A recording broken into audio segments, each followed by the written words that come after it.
Hello, everybody, and welcome to the amazing 102.5 FM. My name is Franco, I'm Tex. and we have our guest here. If you'd like to introduce yourself now. I'm Lucy. And we're part of the Doing Dope Things crew, and we're very fortunate to be in studio today to be part of the amazing pop-up shows. And basically what we're going to be doing today is just we're letting you guys get to know us a little bit and our guest, Miss Lucy. And then we're going to get into, some current events and just put the Doing Dope Things spin on it. So first and foremost, we would like to thank Pastors Rudy and Juanita Rasmus for having us here. Also, our amazing director today, Miss Amanda Sapp, for taking care of all of the particulars that we needed for the amazing pop-up show. Always look for that hashtag if you want to see anything at Amazing 102.5 here in Houston, Texas. So, first and foremost, I want to thank all of you guys for tuning in right now. Miss Lucy, this week you had the chance to have your feet on the ground as a legal observer at the protest for George Floyd. Yeah. And, how did that feel?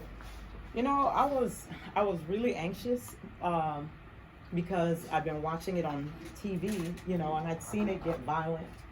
And the violence was coming from cops, and there were some people who infiltrated, so I was apprehensive about that.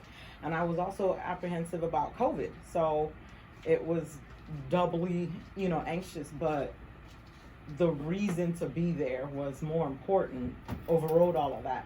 You can't be a keyboard warrior all your life.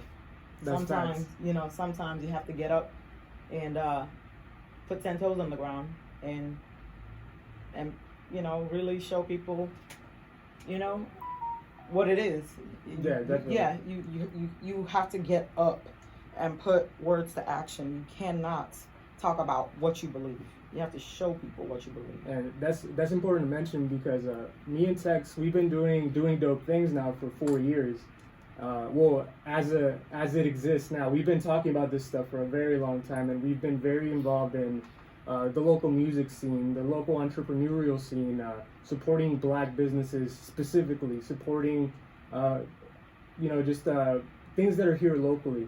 So given the circumstances and everything that's been happening, for one, the COVID pandemic has kind of really dug into the bulk of what we do because, we're out there in the street, we're out there participating in anything we get invited to, like this amazing pop-up show, we're more than willing to do just because, it's important to have people that are from the communities actually taking part in these kinds of things. So, we're here and we've been doing this for 4 years now, and we're kind of to the point now where we have to make a decision as far as us specifically, but everyone else as well, as far as like what we're going to do to help, what we're going to do to kind of push the conscience forward and push the conversation forward. And like you said, it's time to be on the street. It's time to, there's time to put action behind those words. Yeah. So, I think that's what we've been seeing. And that's kind of the commitment that we've made. Even before this happened, we talked about how we wanted to get into more political stuff, but not necessarily partisan, but more like getting people to know the representative, getting people to know like who actually speaks for them in government. Yeah. To, as far as accountability and as far as just general knowledge. Because I remember on my Twitter a few weeks ago, I posted, it was, you ever go on Sporkle? It's like little quizzes that you could do. Mm-hmm. You could say what are the 50 states? Name them like from alphabetical order or whatever. But they have tests like name all representatives, U.S. representatives, name all the senators. I did the test and I could only name about 35 senators. And, I consider myself someone who digests a lot of news, who's, pretty politically active. And for me to only be able to name 35 senators is kind of like eye-opening. So like the average person, what's their knowledge as far as the government, who's in charge, who pulls the strings, that kind of thing. So I think at this particular moment, the main reason why we wanted to come here today was we finally figured out that we could no longer keep our heads down. Yeah. I mean, like we discussed, we've done some good, amazing shows, but we've also done some basically puff pieces. Yeah. Biographies for people to further their causes as opposed to furthering everyone's cause. Yeah, that's right. And so that's the main target of what we wanted to talk about today, and because we've had the incident, the murder, we are having and are still having the protests and different things like that. But what's the actionable advance that we're going to take after this, and how can we do it? Who do we hold accountable? Like you said, you didn't know who all of these representatives were. We don't know who all of our, congressmen are, our district attorneys, different things like that. Exactly. And these are the people that we have to take to task when it comes to this. I would have never known the district attorney's name in Minneapolis without this particular information. I'd be pretty sure that a lot of people that actually live in that particular city didn't know those names. Yeah. Without that happening. So those are the type of things that need to be learned at this particular point. And to that fact, I want to ask you another question, Lucy. So the tipping point was the murder of George Floyd. But previous to that, there was also the murder of Breonna Taylor. And we want to ask you, a black woman who is out here living, how does that feel that sometimes that the black woman gets swept aside almost in these particular conversations? I know we're jumping right into it, but I mean, it is what it is. Well, as along with being racist or having its foundation based on racism, this country is very misogynistic. It's a patriarchy, and that's not assigning blame. That's just what it is, and to be quite honest, we just don't think about it. How many missing black women do you know about? When there's a missing white woman, it's all over the place. For some reason, black women are not seen. We are seen, but we're not seen. We're either seen as objects or maids. We're just not seen as our own person. And when you find someone who insists on being seen, then she's negatively stereotyped. So and it's funny because even I find myself posting more about George Floyd than Breonna Taylor. And it's not a competition. That's not what I'm saying at all. They're both tragedies. Both of them are dead. But I think it's just the way we've been socialized. We're socialized to, it's a male-dominated culture, and that's just how it's been.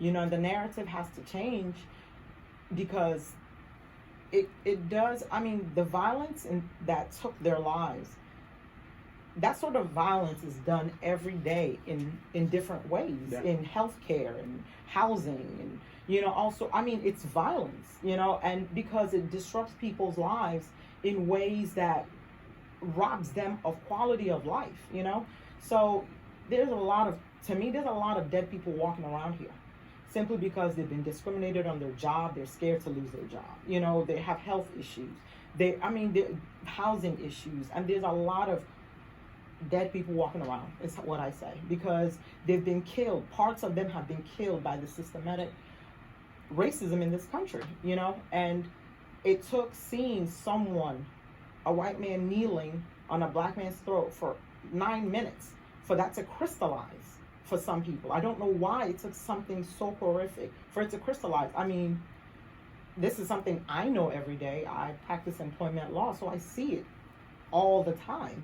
I see the horrible things people say to employees, or the horrible ways they're terminated, or the conditions sometimes they're forced to work in. I see those things. So for me, I see it every day, and to me it's no less violent because nobody died. For me, it's the exact same thing because I'm looking at my clients and I see the light dim in their eyes. It's a sort of death to have things taken away from you that are identifiably you, your femininity, your womanhood, your blackness, your everything like that. So as a black woman, it's just how we're socialized. We're socialized. It's a male-dominated world. It's a male-dominated country. So I'm not assigning blame per se. It's just what it is. Okay. I think that's something that we've kind of all realized too. Just as this kind of has developed, it's become more than just the death of George Floyd, which I know a lot of people kind of like. There's been violence in the streets. There's been agent provocateurs, inciting violence, and a lot of it has been assigned to that specific event, the death of George Floyd. But what people don't realize is this is kind of the culmination of a lot of things that have been happening. I know you saw my Facebook post. Like, it was the day George Floyd died, and it was before anything really like happened as far as protests or anything. But I was already thinking about it, and I felt compelled to say, just like the ideas of equality and just that we're all equal, it really never existed. And the fact that some people cling on to that as a point of like, to say like you shouldn't be on the streets protesting, or it's not as bad as you think, or it's not as bad as it used to be. Like, we've made a lot of progress as far as civil rights, as far as everyone getting a fair shake and having an opportunity for a dignified life. But the fact is, though, from day one, when the Constitution was signed, there was a social hierarchy that was created, and that basically said that if you were rich, if you had money, you were elite status here, and you could dictate policy, you could dictate, government.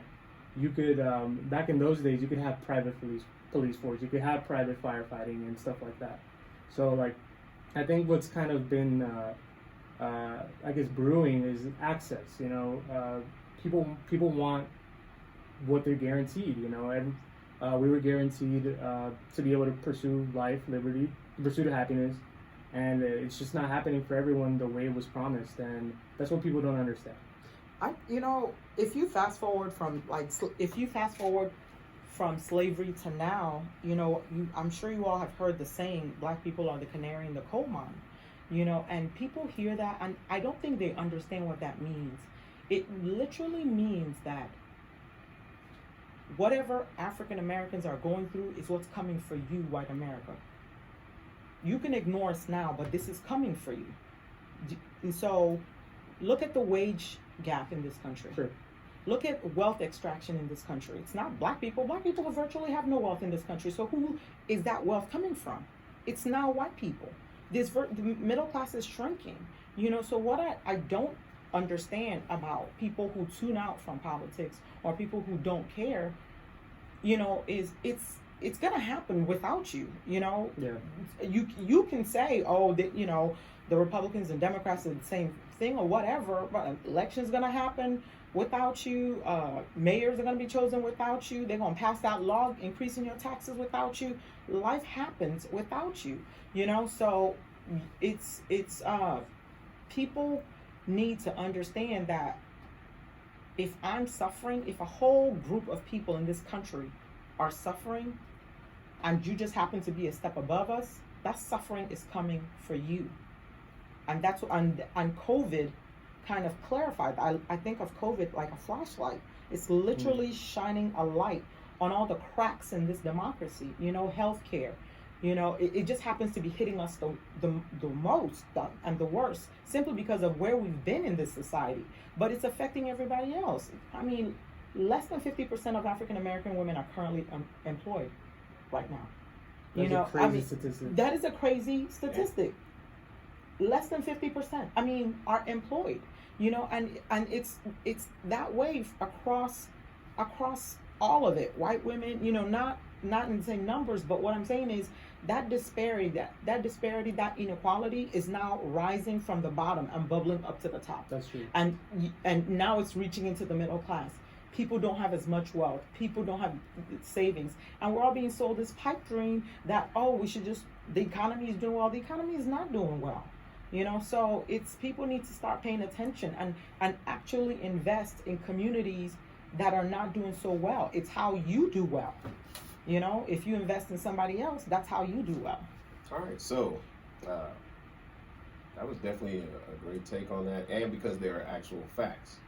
So this is one thing that we'll get into this in the next particular segment. You brought up something very clear about COVID and how it exposed a lot of different things. The great equalizer. Correct. So for me, it kind of exposed in regards to the healthcare system, because I work at a hospital now.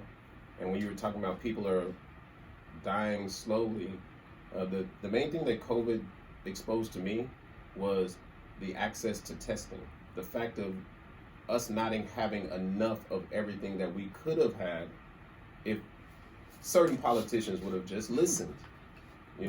Sometimes it's all about listening in regards to that, and being willing to listen.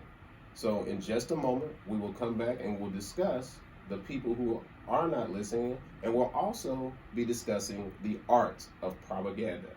And if you don't know, I did put an accent on art because we will be discussing a particular new politician that has come to the forefront. In just a moment, I'm Tex. This is Franco, and thank you for listening to us on the amazing 102.5 FM. This is hashtag Amazing Pop-Up Shows, featuring Doing Dope Things. And we'll be right back.